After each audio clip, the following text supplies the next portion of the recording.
So నేను ఇవన్నీ పెట్టుకొని చూసిన తర్వాత నాకు ఒకటే ఏమనిపించిందంటే, నాకేమనిపించింది, ఎందుకు అవమానం, అందరికి బాధపడుతూ ఉన్నారు. నా కష్టం ఎక్కడ వచ్చిందంటే ఓడిపోయిన తర్వాత నేను ఎలా సర్దుకుంటానో అది పక్కన పెట్టండి, మిగతా వాళ్ళు వాలిపోయిన మొఖాల్ని లేపడానికి నాకు అలసట వచ్చేసింది. అసలు they taking it as an insult. పాలిటిక్స్లో అవమానాలు ఉండవు, ఎప్పుడు అడుగు ముందుకే ఉంటుంది, అంతే తప్ప మీకు అవమాన భారాలతో ఉన్న పాలిటిక్స్ నాకు రాకూడదు. అవమాన భారాలు పడేవాడు, ఆశలతో నిండిపోయినవాడు ముందుకెళ్ళాడు. ఆశయాలు గుండెల్లో నింపుకున్నవాడే ముందుకెళ్ళగలడు. ఆశయాల్ని కష్టపడి ముందుకు తీసుకెళ్ళగలి, తట్టుకొని కష్టాలను అధిగమించి వెళ్ళగలిగాడు నిలబడతాడు. అంత కష్టం ఒక దాన్ని పట్టుకు. సో ఈ విజయం పార్టీని మీరు అందరూ ఇందాక మీకు చెప్తా ఉన్నాను, నేను ఎమ్మెల్యేలతో మాట్లాడాను, ఎంపీలతో ఉన్నాను, ఎమ్మెల్సీలు, ఇవన్నీ చైర్మన్స్, ఇంతమంది మాట్లాడుతూ ఉంటే మీరు ఇదే 2019లో మనం ఏం మాట్లాడేవాళ్ళం, మన కార్యకర్తలుగా నాయకులుగా మాట్లాడుకునేవాళ్ళం అంతే. బట్ టుడే మనం ఇదే మన పక్కన కూర్చున్న మనోహర్ గారు 2019లో ఆయన కేవలం ఒక PSC chairman or former speaker. But today he is civil supplies minister ఆయన. So he has a say in the government. Janasena ఇదే కదా బలం అంటాను. నేను నిన్న ఏం చెప్పానంటే, ఇప్పుడు మనం ఏం చేసుకోవాలని ఆలోచిస్తారు అందరూ, అధికారంలోకి రాగానే ఏం చేద్దామని ఆలోచన అందరూ మర్చిపోయారు. చాలా చాలా చాలా కష్టం ఇది. ఇప్పుడు మన అధికారంలోకి వచ్చింది, ఏం చేస్తాం అధికారంలోకి వస్తే? ఇప్పుడు నాకేం సడన్గా నాకు కూర్చోబెట్టి నాకేం వస్తుంది, నాకు బాధ్యత, అధికారం అంటే ఆ బాధ్యత మర్చిపోయాం అందరం.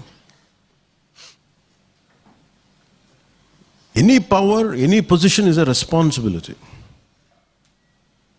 నాకు అందరూ అది మర్చిపోయాను. సో నేనేం చెప్పానంటే, ముఖ్యంగా ఎవరి మీదైతే మన ఎమ్మెల్యేలకు కానీ ఎమ్మెల్సీలకు కానీ నాయకులకు కానీ అందరికీ ఏం చెప్పానంటే, నేను మీరు 21 మంది, 2 ఎమ్మెల్సీలు కానీ మీరు రాష్ట్రం మొత్తం మీకు రిప్రజెంట్ చేయాల్సిన 2 ఎంపీలు, రాష్ట్రం మొత్తంలో ఉన్న జనసేన తాలూకు వ్యక్తులు మీరు రిప్రజెంట్ చేయాల్సిన అవసరం ఉంది, వాళ్ళ బాధలు వినాల్సిన అవసరం ఉంది. సో మీ గెలుపు కేవలం అది మీ ఒక్కళ్ళ కోసం గెలుపు కాదు, ఇంతమంది కోట్లాది మంది జనం వచ్చి నిలబడ్డారు. ఈ కోట్లాది మంది జనాన్ని స్ఫూర్తి రగిలించారు చూసారు, అది మీరు మీలాంటి వ్యక్తులు అన్ని స్థాయిలు ఉంటేనే రగిలింది. మనకి తెలంగాణ బోర్డర్లో నేను వచ్చేసి నేను ఆపుతుంటే గత ప్రభుత్వం నన్ను ఎవరు రక్షించగలిగారు? పోలీసు ఆపడానికి ప్రయత్నం చేస్తాను, నన్ను ఎవరు రక్షించారు? మీరు రక్షించారు. ప్రతి ఊర్లో వాళ్ళు కనీసం పొలిటికల్ పొజిషన్స్ కూడా లేవు. ఇంకా దారుణం ఏంటంటే జనసేన మెంబర్షిప్ కూడా లేదు కొంతమంది, కానీ వాళ్ళకి అభిమానం ఉంది.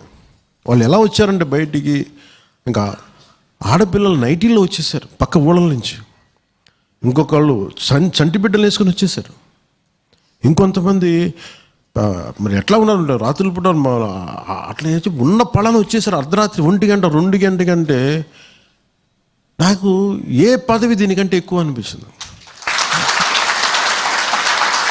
I'm grateful. ఇదే నోవాటెల్లో మనం కూర్చుంటే 1 గంట 2:30 కొడికి ఒకవైపు పోలీసులు కొడుతుంటే ఇటు ఒక అల్లలాగా ఇటు వెళ్ళిపోతారు, ఇటు అట్నుంచి కొడితే ఇటు వస్తే ఇటు వెళ్ళిపోతారు తప్ప, కానీ మేము అటుకు తిరుగుతాను, మేము వదలం. So what we have achieved is the strength of democracy. ప్రజాస్వామ్యంలో ప్రజలు మేము నిలబడితే ఎవరైనా తగ్గాల్సిందే. That's the strength. ప్రతి ఒక్కరు చేస్తారు, ఒక ప్రాంతీయత భావంతో చేయొచ్చు, ఒక కుల భావనతో చేయొచ్చు, కానీ జనసేన ప్రజాస్వామ్య విలువల కోసం పాటుపడితే ఆ జనం వచ్చారు. దాని కులం ఎక్కడ ఉంది, మతం ఎక్కడ ఉంది, ప్రాంతం ఎక్కడ ఉంది?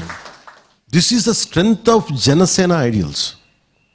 ఎందుకు ఐడియల్స్ అంత బలపడ్డాయి అంటే, ఒకడు కొన్ని సిద్ధాంతాలను నమ్మి బతికేస్తే దానికి వచ్చే బలం.